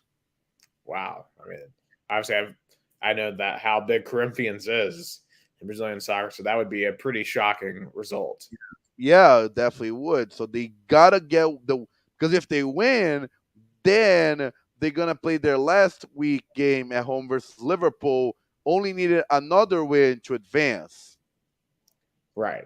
And I think that would be a favorable spot. So if they can get through tomorrow, they can, you know, be in a position to advance. Definitely. Um, I think my guesses are go. Uh, my guesses are Sao Paulo, Corinthians, one semifinal, Grêmio and Flamengo the other. I think that sounds about right. Hold on. Let me find these brackets. I'll send it to you. I'll send it to you. I'll send it to you. It's on your phone right now. Let's see here. All right, I see. I'm going to go Palmeiras, Corinthians, Grêmio, and Cap. Oh, you picked the Yeah, underdog, being Atlético Paranaense. I mean, Atlético Paranaense really wants revenge because last year Flamengo beat Atlético Paranaense in the quarterfinals of the Brazilian Cup and and in the Libertadores finals. So they're really looking for revenge. yeah. I know Flamingos made changes, but I mean they've just been a choking team this year. And Definitely, they're being the choking team, but but I mean, they just beat Vasco 4-1 and Fluminense 2-0, so their confidence is up, beating two of their main rivals, especially last week to advance to the Brazilian Cup quarterfinals. yeah, So I can't help to pick against Flamingo just because it's pretty funny too. yeah, oh yeah, it's funny. It's so funny to see Flamengo influencers and fans uh, complain on social media. It's really funny. Absolutely. But unfortunately, this next topic is not as funny. Oh, definitely not. Yeah, it's a sad topic for me, at least personally, because on Saturday, Rio Branco hosted União Barbarense for the 102nd time in team's history.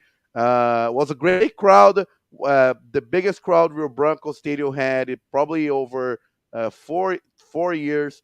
The fans were hopeful they could beat their rivals, but unfortunately, Rio Branco played a terrible, horrific, horrendous match. Like they were outplayed, they were outcoached, they couldn't like the ball were like the defender would kick the ball to the attack and then they'll lose at the ball. They'll kick the ball into attack and lose it. They had no strategy, no plan, and then uh, I'm I'm gonna find a goal so you can watch and also see my reaction also to it if you want because I don't know which is best, my reaction or the goal. Because we got to see how disorganized this is. Because we were describing, it sounds like they don't have any set pieces. Yeah, They don't. no, they had set pieces, but the set pieces were all poorly kicked and they were not their execution was horrendous. fans were really, really, really, really mad. I mean, I cannot emphasize enough how mad the fans were and how angry the fans were.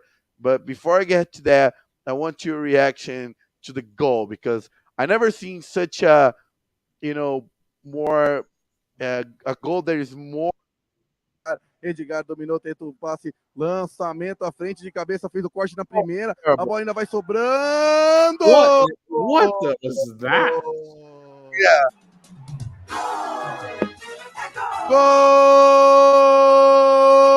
Goal! Yeah, so I guess that. But did you see how the execution defensively was terrible? Yeah, I mean, it was just awful. I mean, just awful. I mean, they're just floundering. Like Yeah, they're look, like fish, like that have like washed up on the beach. yeah, and my call was like the defender look at the goalkeeper, and the goalkeeper look at the defender. Both were like, what we do, what we do," and then the striker were like, "Hey, they're not paying attention. Let me kick it," and they did. It's like they belong as extras in the new live action Little Mermaid. That's what they look like. Yeah, and one of the players' name is Einstein, so that's the stupidest Einstein I ever seen. I mean, Was trying to hold. I mean, they look like they're middle schoolers. Yes, and then the game was 1-0. União Barbarense lost their second in Group 4. Rio Branco was on fifth place. If the tournament ended today, Rio Branco would have go first time ever to the fifth division. That's the lowest point in Rio Branco history.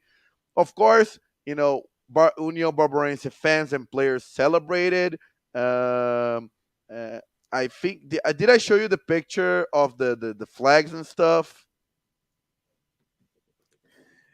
Yeah, because you're describing this scene, and I mean and obviously we were discussing about um, just how intense crowds can be, and it sounds like this crowd was about to get really crazy. I wanted to try to find the infamous picture, which was players holding the flags with poles made out of wood, and one flag in particular, it was very provocative. 1, 2, 3, Rio Branco is a customer because here customer is like, like Tennessee is a customer of Alabama because of the losing streak. Customer is Right. a term of like when a team loses so many times to a rival. I don't know what it'd be the term in America. I mean, there's a pretty profane ways to refer to it as in the U.S. I mean, usually it's like being owned, the Yeah, property. owned. Yeah, Like yes, yeah, you're being like your poverty, your yeah. Well, that's the scene, Nick. 1, 2, 3 Rio Bronco, our customers. Yeah, 1, 2, 3 are Broncos customer because they are because of Union Barbarense has more wins in Rio Branco against Rio Branco at Rio Branco Stadium. Mm, And that's kind of my cool. friend, I don't like their colors. It's kind of I don't know. It just I don't like that white with that dark blue. yeah, no, it's Like, not a dark blue. It's black and white. It's just the picture is a bad quality. Uh, okay. I mean, it but doesn't look like they have too many people. I mean, I know they're all down in the field, yeah, but those are the players. Down in the bottom are the players. On the top are the fans. yeah. So they basically they started sticking those poles Yes. in the ground. Yes, yes. That's why it was. Basically, a la Baker Mayfield 2017. Yes, they were inspired by Baker Mayfield probably. Yeah. But then on the other side, real Bronco fans' reactions were, and I see with my own two eyes, were going down to the locker rooms, trying to, you know, I don't know what they were trying to do, intimidate, fight with the players, like, and because this game was kind of the I feel like there was the top, like, the highest moment, not the highest moment, like it was the last straw of disappointment that Rio Branco has been probably since 2016 at some point. Like since 2016, we had two relegations, so like 5 years into this bottom division. So this game was like all the anger came down on it after the referee blew the whistle. So fans were mad. There were rumors of security guards with guns trying to intimidate fans to stop harassing players. And there were rumors of bombs being thrown into the stadium. So there were many, many things happening.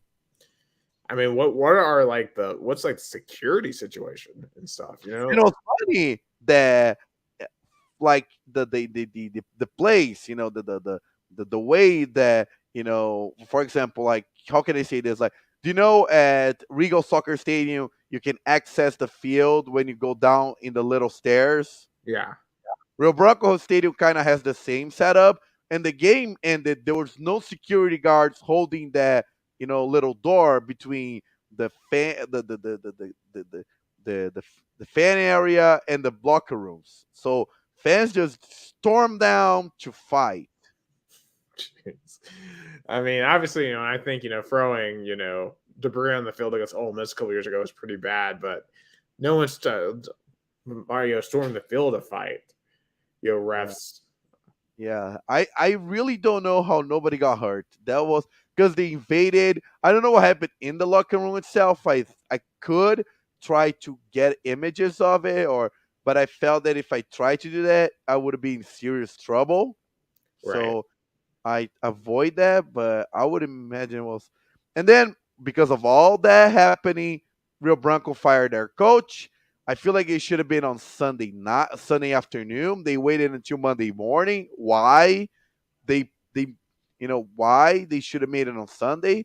But anyway, they fired their coach on Monday morning. By Monday night, they had a new one, Volmir Israel. He coached Rio Preto in third division, had a average to below average season. Last year, he coached Taquaritinga, was an impressive start, a 70%, like 7 wins and 3 losses in the first round. But then it comes to the second round, he lost all the first 3 games out of 6, and he was fired. So he first, not a good start in the press conference. He mistakenly called Rio Preto, which was his former team. So that wasn't a good start. Well, that's not a good start sign because he's been around so many places and he doesn't stay there. But Yeah. once again, just like these Brazilian coaches, like it's just a carousel. Yeah, it's a carousel from top to bottom, top to bottom. I mean, it's crazy, And I know, like you've described, like the situation with the team in terms of like what the things are going on like your other shows down there and the PR people showing up and Yeah, yeah. Like I asked him about it. He said it was just a coincidence. He wanted to hang out at the radio station and stuff, but yes, it was an awkward situation to say the least. right. I just The altercation, almost altercation with the assistant coach that also was fired. By the way, the assistant coach that got into altercation with our radio crew got fired as well. Thank God. yeah. Yeah, he because if he can't handle that criticism at all, I mean, gosh, I just can't I could imagine like a American radio crew having that contact with an American coaching staff at all. Yeah, it's yeah, I love like yeah, it's I like how you see things that you never would have thought would have been possible in American sports. Yeah, because of how heavily regulated and how regimented. I mean, even to get to most organizations, have to go through PR people and this and that, and there the PR people just come straight to you to try to control the narrative. It's very wild. Yeah, Rio Branco plays on Saturday against Scarborough at home, and they needed to win. They needed to win to get back into the third or fourth place in Group 4 to at least be on the second round and keep, because this tournament is weird. You need to advance to at least the third round to not be relegated, but it's still trying to get promoted into the third division. So it's very, very. So it's like a round robin, but it's almost like a fire and it's like a Russian roulette almost. Yes, it's a Russian roulette. Okay, it's Like just very odd. So like, when do you win the tournament? when you get to the finals, like you get promoted after you win your semifinals. So the last two team standings were promoted to Serie A3, which is the third division in the state of Sao Paulo, and then both teams that got promoted play in the finals. So would it be possible to, like, let's say someone just came into Rio Branco tomorrow and just invested a whole bunch of money? Would it be possible for Rio Branco to work their way all the way up to the top division? I mean, it will take years. I'll say if we're being really, really positive, let's say positive, like Rio Branco play, great back to back years. Let's say they're gonna be in a tres, a dos. They're if they play everything worked out well, they're gonna be in the first division in the state by 2026. And then how do you jump from first division there to nationals? And then in the first division in the state, you need to make at least, let's say, ninth or eighth or seventh place to be qualified for the fourth division nationally, and then you work all the way up to the first division nationally. Speaking of the fourth division, there was also a big game in the area here, Inter de Limeira and 15 de Piracicaba. Like Limeira and Piracicaba are borders with Americana. I unfortunately couldn't go because both games play at the same time, but 15 de Piracicaba beat Inter Limeira in Limeira for 6-3. 6-3. Wow, 9 goals. impressive. And the game was like 3-3 up until 32nd minute at the second. So they had scored 6 goals in the first 30 minutes. No. They scored that. No. They were up. They were like 3-3 until 30 minutes at the second half. And then they scored So three like goals. 75 minutes. Yeah. Yeah. So they scored 3 goals in the last 15 minutes. Wow, that's Yes. nuts. Well, Yes. yeah. Yes. So, and wow. I'm covering them tomorrow. The crowd is probably going to be huge, like not huge, but it's more like a higher, like more. It's going to be a higher crowd than probably would have been last week, because the fans are going to get excited, because Inter Limeira is in the first division in the state, and 15 Piracicaba is in the second division in the state. Of course, they're playing in the fourth division nationally because they won the Paulista Cup last season. But still, though, that was a really high achievement. Like, beating our local rival that is a division ahead of you in the state at their stadium, that was big. Oh yeah, I mean, a great win for them. And it sounds like they're going to go up the ladder Yeah, quite a bit. yeah. I like their coach, Kleber Gaúcho. He's been at Kings Piracicaba for a year. He won the Paulista Cup. He got really close to being promoted for the first division in the state. He played Ponte Preta, which was like an outline, like it was truly the best team. And but just to finish up Rio Branco, hopefully this new coach Valmir Israel finds a way to get this team to be better performance and to be like better in terms of strategy, and especially don't make silly mistakes like the one you just saw. So if they get relegated down to the fifth division, just how catastrophic is that? I think catastrophic to the point that I would have been in favor of, and that pains me to say, and there's a great chance the Rio Branco would have called license it, which is would put into a halt their professional soccer team, like doesn't play for it. Shout out to Alisson D'Ameto.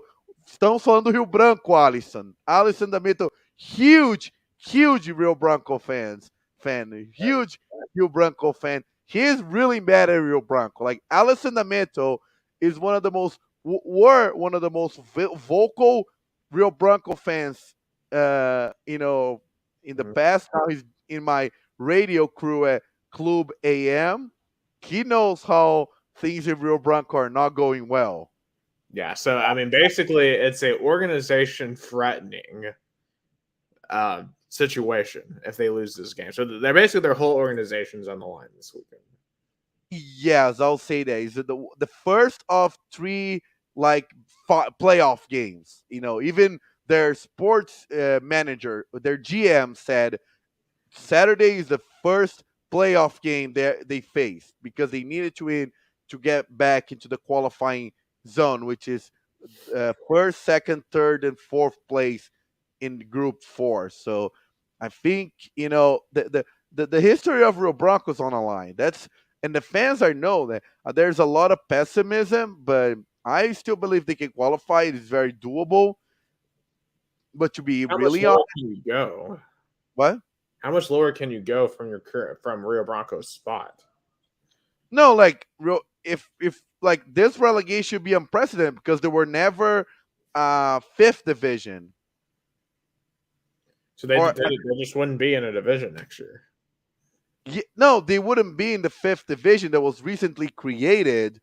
But the issue is that how viable for Rio Branco is to play this fifth division. Like for example, União Barbarense when they when they like they were also relegated to the fourth division same year Rio Branco played 2 seasons and then put it into a halt.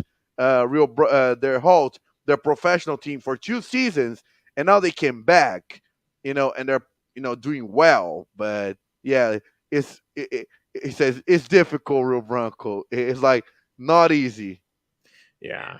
So hopefully that doesn't happen. I'm assuming there's nothing below fifth division. No, Like, no, they're still not. I wouldn't be surprised if the Paulista Federation would have created something like that, but it's practically like if a team in Americana or any other city wanted to create a team, they would have played in the same division as Rio Branco if they just created a team. Like say, hey, I want to play professionally. Boom. man, that's a tough pace. One of my favorite YouTubers is Imp Lemon, and his like thing is downward spiral, and like literally he says, sometimes you just got to aim for the bottom. That's all you can do, and it almost sounds like that's what's going on right now. You're aiming for the center of the downward spiral. Yeah, that's what the fans feel like. Rio Branco really has been on a down spiral. Probably, of course, their first, downtime, like when they had huge problems, were 2007 when they were relegated relegated into the second division, in the state. Something that didn't happen for almost like what, from 1990 to 2007, 17 years, almost 2 decades. They were in the first division. They were able to come back, but it was like a blessing in disgrace because when they came back and oh, shout out to Murilo Rodriguez, appreciate it. He's saying first time here, primeira vez dele aqui. He first time here. He's trying to learn English. Awesome. Are some of you natives? Yes, Nicholas Hill. Ele é um nativo. I Ele é um love. americano. How do you say their name? Maloro. Murilo. Malia. See, I can't say it like he can. I'm not. Rodriguez. He said his last name is Rodriguez. Allison asks, Miami or Denver win NBA, Nick? I'm going with Denver. Denver in 6 games. But if Miami can get to game 5 at 2, tied 2 games apiece, they have a chance. So I have Denver in 6. But yeah, yeah, obviously I know it's understand, like if you're not a native English speaker, it's a very hard language to learn, but hey, just plug away at it. I definitely listen to a lot of music. I try to watch some movies. Obviously, we had a lot in English language. And we have our podcast because we see different accents. Like mine is, you know, different from Nick's, and Murillo Rodriguez. He says, "Nice to meet you or us," and he says, "Eat in 5." He's being very. Wow, he's got them winning. He doesn't have the Nuggets winning again. Whoa. That's a bold prediction. I like the bold prediction. And actually, I have I don't know how southern do you think I sound, Gus? Because I'm from Tennessee. Oh, no, you sounded very mildish Southern. Like I'll say, very ishy. Yeah, You have like a very I think I have proper, a pretty, I think I have a pretty standard American accent. very, very, very standard. I don't know if you take it as offensive. I'm not saying you're not in like you love Tennessee. You're like one of my. I see how much you love Tennessee, but I say the way you speak is very proper English. Yeah, and I think in a way, because I remember when I was in high school, like that, because I did morning announcements, and I had a teacher tell me one time, you're dropping your G's. Like instead of saying morning, I would say morning, or racing, or like instead of now, I'm racing, and really worked on like developing the G's, and I feel like I kind of lost a little bit of the accent when I developed my voice because it's a lot of the things that develop that Southern Appalachian accent. Murillo is asking you if you ever been to an NBA game because his dream is to go to an NBA game. I actually have not been to an NBA game, and that's something I Really? need to change. Yes, I have not. Really? I've been to an Wow. NBA game, been to an NFL game, have not been to a hockey game. I mean, I've been to Wow. a ton of college basketball games. I mean, But if I knew you back in 2015, I had I I wanted someone to come with me to watch the Miami Heat. No, the Atlanta Hawks versus New York Knicks. The tickets were cheap. I wanted to watch Knicks because I'm a Knicks fan, but nobody would come with me. I even asked on social media.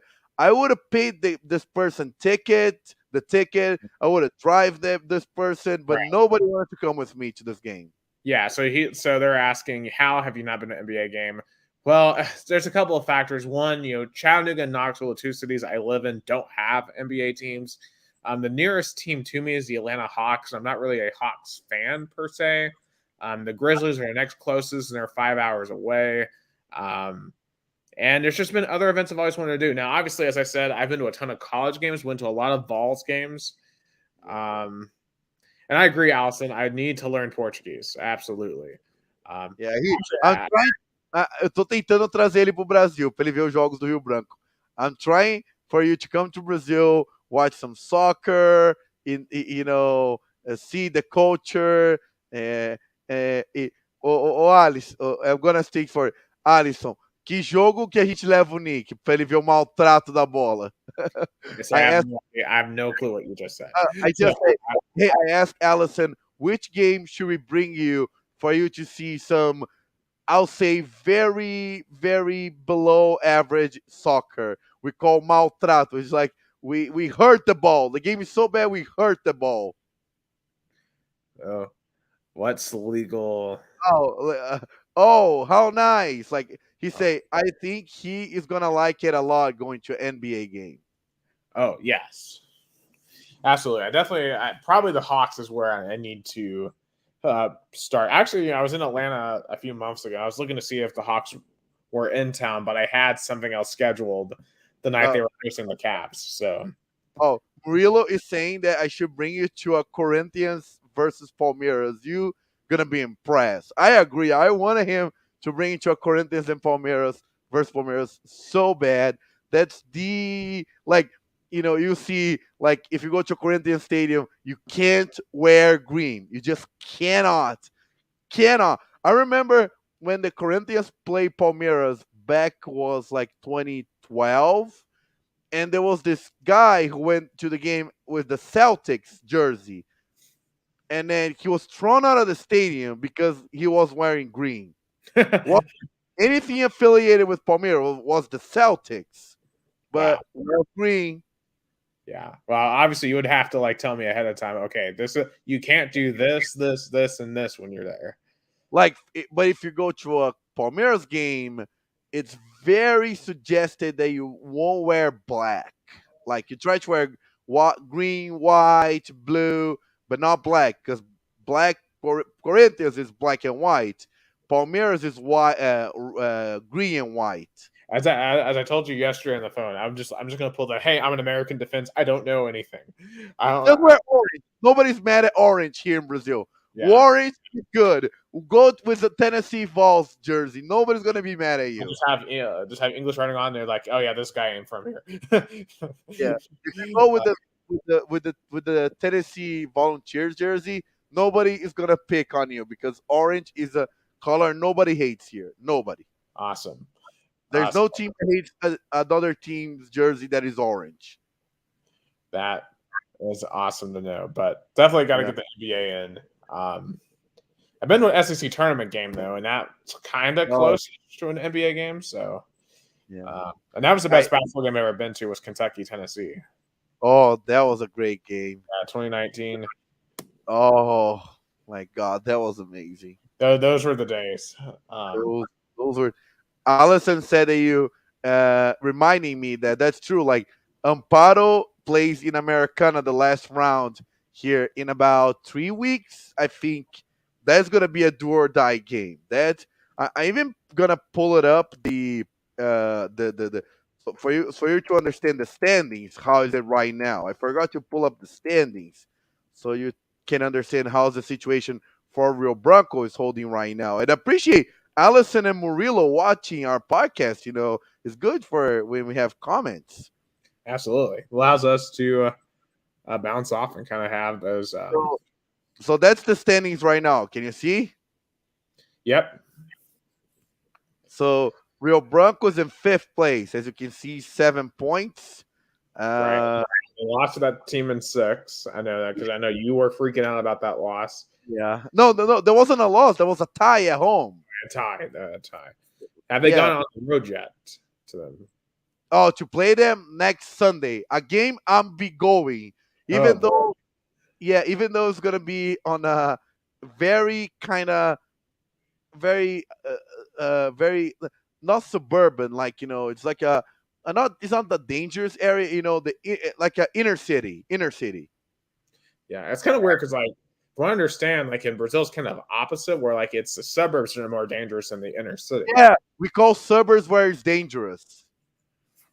Yeah, because like in America, we're used to thinking of suburbs as like the safe places compared to inner cities. Yeah, but Calleras is in the inner city, so we're gonna go down there. But do you see how Amparo and Rio Branco has done the same number of points, PR points, Yeah. and they might, if they both win their games, they might be fighting for a spot at the last round, the last week, on June 24. So you have to be a top 4. Top four to advance to the second round. Okay. Yeah. So that would be really bad to be. So Rio Branco this week played the number one, the first place Ska Brasil. Then we played the bottom team Calleiras. Then we play Amparo, the number 4. I mean, it's doable. I mean, obviously, I don't think you win this week, but hey, win next week. No, I mean we're playing at home this week. We need to win no matter what. Yeah, but I mean, you're playing the number 1 team, and clearly they have not. I mean, I don't think like a new coach can go in there in 1 week and fix what I just saw on video. Yeah. I mean, let's see what Valmir Israel can do.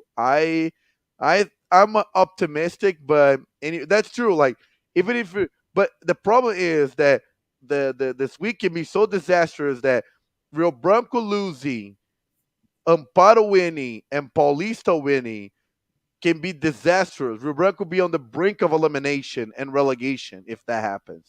Right, and like you would have to beat Colorado, hope Amparo loses. Yes. Yeah. And I'm trying to think goal differential. Where's that at? Goal differential is SG.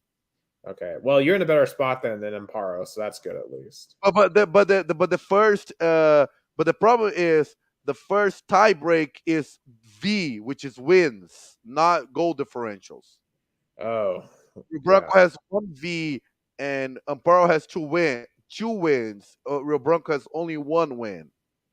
I'm actually shocked that Rio Branco's only given up 8 goals. Based on that defensive. And out of those 8 goals, and they conceded 4 on the last, and they conceded 5 goals on the last 2 games. Mm. So I mean, they weren't. So it sounds like they weren't playing terrible defensively before the last 2 games.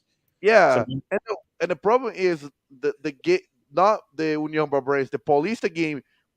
First 30 minutes stellar. Was like I never seen Rio Branco play so great, but the remaining 60 minutes of the game terrible, terrible, terrible. is it a stamina issue, or do you think it's more of scheme? Coach, they got out coach. They got out coach. The term here is not tático. When the term not tático, which is being out coach, the Rio Branco coach was so out coach when they scored the third goal. Paulista coach made 2 substitutions that completely changed the way the match went. Well, maybe the coach can fix that then. If it was Yeah, that, I think was a lot of coaching issues. That's why the coach was fired. yeah. Well, Like I he should have hope been fired. He should have been fired after Colorado tie. That should have been it. right. Especially considering, as you said, they're a new team. Obviously, they're going to be more than likely sent back down to 5th division. Um, yeah, so we'll see um, on the odyssey that is Rio Bronco soccer. It's Oh, weird. real I'm all here that. in Chattanooga, Tennessee. Never been in Americana, but now I'm invested to see if Rio Bronco can survive. I mean, if you're really curious, they played on Saturday, 2 p.m. Eastern time. Is it 2 or 3? 1 or 2 hours differential? I always forget. What time is it right now? Is it about to be 11 o'clock there? Yes, now it's about to be 11 o'clock in Yeah, it's about Brazil. to be 10. So right now it's just 1 hour. So it's 2 p.m. Eastern time, 3 p.m. Brazil time. It's on YouTube. It's free on YouTube. It's free on YouTube, and there's no geo block, so you can watch from anywhere. So I'll send you the link. Rio Broncos, Cabo Brazil, Saturday. It's the first of the 3 playoffs that we have in order to survive in professional soccer in Americana. It's survive in advance. It's going to be survive in advance, or survive and survive. Yeah. Well, best of luck to them. Sounds good. But that's it for tonight's episode of Two Countries from America's All Sports. I'm good. Episode 80 in the books. Episode 80 in the books here on June the 6th. This is when it was recorded or watched. If you're watching this or listening to this later on. Obviously, Gus, down in American Sao Paulo, Brazil. I'm Nick from Chattanooga, Tennessee, United States. You've been listening to the only podcast that discusses both American and Brazilian, sometimes Saudi Arabian, sometimes Canadian, and anywhere else in between. That is Two Countries, Two Americas, all sports.